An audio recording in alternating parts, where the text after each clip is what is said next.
this is the doorway that I will be using. So what I'm going to do is just take my streamer and let the different colors alternating dangle from the top all the way to the bottom. So these are the 3 colors that I have. I'm going to use the mounting tape. So I just cut a small piece of mounting tape. I peeled off the back so it's sticky on both sides.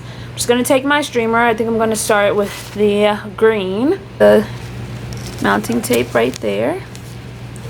Stick it right there. You can use glue or regular tape, whatever you have on hand. And there you see it.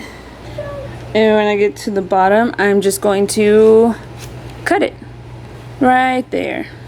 So I'm going to get all of the streamers in place and I'll show you the next step. Okay, so this is what the streamer is looking like so far. Now it's time to add the balloons.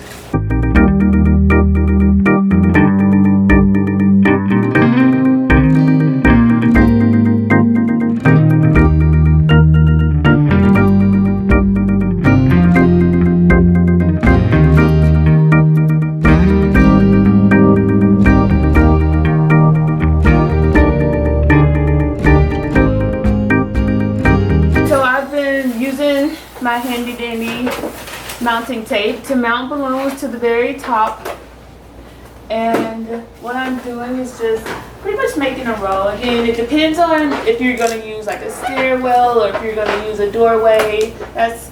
Just have fun with it and modify it as you'd like.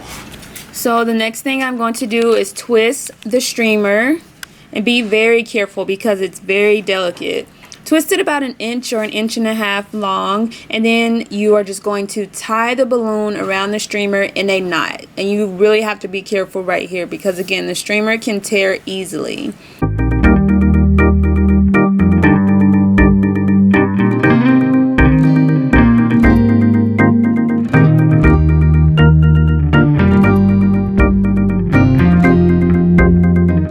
Also, if you don't want to tie the streamer, you can cut a slit in the streamer, pull the balloon through, and glue or tape the balloon to the back of the streamer. I just feel like tying it is more secure, but it's completely up to you. And after you do that, just pick random pieces of streamer at different lengths. You can tie as many or as few as you'd like.